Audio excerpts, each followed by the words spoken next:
သိန်း300ကျွေးတင်နေလို့ပဲခူးမြို့က9တန်းကျောင်းသားလေးကိုပြန်ပေးဆွဲမိကြောင်းဝန်ခံလာတဲ့တရားခံများမင်္ဂလာပါရှင် Famous Daily News မှာပြန်လည်ကြိုဆိုလိုက်ပါတယ်ယခုရက်ပိုင်းထဲမှာတော့ဒုစရိုက်သမားတွေက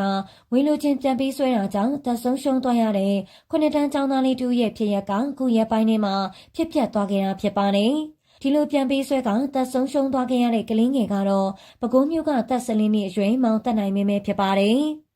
မောင်တက်နိုင်မင်းဟာအဖဦးတန်းမြိုင်မိတော်ရင်မွန်းတို့နဲ့အတူပဲခူးမြို့မဟာစီရီလမ်းမှာနေထိုင်တာဖြစ်ပါတယ်။ပြီးခဲ့တဲ့9လပိုင်း20ရက်နေ့ညနေပိုင်း9နာရီခွဲချိန်မှာတော့9တန်းကျောင်းသားလေးမောင်တက်နိုင်မင်းတယောက်ကလေးပီပီဘောလုံးကန်မှုအိမ်ကထွက်သွားတာဖြစ်ပါတယ်။အခုတော့ချောင်းဝင်းတစ်ခုအတွင်းအသက်မရှိတော့တဲ့မောင်တက်နိုင်မင်းရဲ့ရုပ်လောင်းကိုမေလ23ရက်နေ့တွင်ပြန်တွေ့တယ်လို့ဆိုပါတယ်။အခုခါမှာတော့မောင်တက်နိုင်မင်းကိုပြန်ပေးဆွဲလာတဲ့တရားခံတွေဖမ်းမိထားပြီလို့လည်းသိရတာပါ။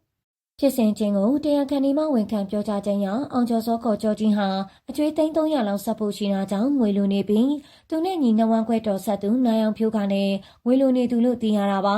ဒါကြောင့်လွယ်လွယ်နဲ့မြန်မြန်ရမယ့်နီလန်းစဉ်းစားပြီးမောင်တက်နိုင်မင်းကိုပြန်ပေးဆွဲဖို့လုပ်ခဲ့ကြတာလို့ဆိုပါတယ်တရားခံနေအောင်ဟာမောင်တက်နိုင်မင်းကိုဖမ်းပြီးဓာတ်ပုံရိုက်မိဘတွေကိုဆက်သွင်းငွေတောင်းပင်ရတဲ့ငွေ2ယောက်ခွဲယူဖို့စီစဉ်ခဲ့ပါတယ်မေလ21ရက်နေ့ညနေမှာမောင်တက်နိုင်မင်းကကြောင်းစင်လာပြီးအိမ်သားမှာတငယ်ချင်းတွေနဲ့ဘောလုံးကန်နေပါတယ်။အဲ့ဒီအချိန်အောင်နိုင်ဖြိုးကဆိုင်ကယ်တစ်စီးနဲ့ရောက်လာပြီးမင်းတို့ကန်နေတဲ့ဘောလုံးထက်ကောင်းတဲ့ဘောလုံးတစ်လုံးမဟာစီဒီဘောလုံးကွင်းသားမှာတွေ့ခဲ့တယ်။သွားကောက်မယ်ဆိုပြီးခေါ်သွားတာပါ။တက်နိုင်မင်းလေးကဘောလုံးကန်နာကိုသဘောကျသူဖြစ်တာရဲ့သူ့ကိုလာခေါ်တဲ့နိုင်အောင်ဖြိုးကလည်းဆွေမျိုးလိုဖြစ်နေလို့လိုက်လာပါတယ်တဲ့။နိုင်အောင်ဖြိုးကအသွားတွေကကျိုးနဲ့ပီးနဲ့အိတ်တွေဝဲသွားတယ်။မစင်းစင်နာရောက်တော့မေဒီမှာခဏဆောင်နေဆိုပြီးအောင်ကျော်စောခေါ်ကျော်ကြီးကိုလှမ်းဖုံးဆက်ခေါ်နေပြီးတော့သူတို့နှစ်ယောက်ပေါင်းပြီးတက်နိုင်မင်းရဲ့ခြေလက်ကိုကျိုးနဲ့တုံခေါင်းကိုပြီးနိုင်ဆိုပြီးဓာတ်ပုံရိုက်တယ်လို့ဝန်ခံထွက်ဆိုပါတယ်သူတို့ရဲ့စီစဉ်ကဒီပုံပြပြီးမိဘတွေစီငွေတောင်းဖို့ပါတယ်အဲ့ဒီချိန်မှာပဲတက်နိုင်မင်းလေးကထအောင်ပြီးပတ်ဝန်းကျင်ကိုအကူအညီတောင်းနေဒါကြောင့်လေသူတို့ကတက်နိုင်မင်းရဲ့ကြောပေါ်နှင်းပြီးခြိထားတဲ့ကျိုးတွေကိုဆွဲတင်ပြီးအတန်မထွက်နိုင်အောင်လုပ်ကြတယ်လို့လည်းသိရတာပါ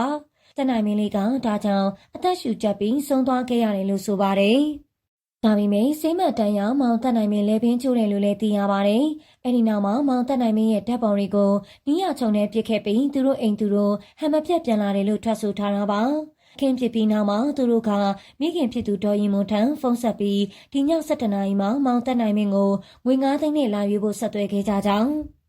ရင်းကိုကြောင်းကြရင်သူတန်အာမမခံမှုဆိုလို့မိဘတွေကသူတို့ဘာသာည7:00နာရီမှသွားတဲ့အခါဘယ်သူမှမတွေ့ရဘဲည12:00နာရီချိန်မှာတော့ဖုန်းထဝင်လာပြီးတက်နိုင်မင်းဟာဖောင်ကြီးစစ်သားစုဆောင်ရေးမှရောက်နေတယ်လို့ပြောလာလို့မိဘတွေကဖောင်ကြီးဘက်ကိုလိုက်ကြရပြန်ပါတယ်တဲ့အိမ်မှာလည်းမတွေ့ရတဲ့အခါမှာတာဝန်ရှိသူတွေစီဝင်ရောက်အကျိုးချောင်းပြောပြခဲ့ကြတယ်လို့သိရပါတယ်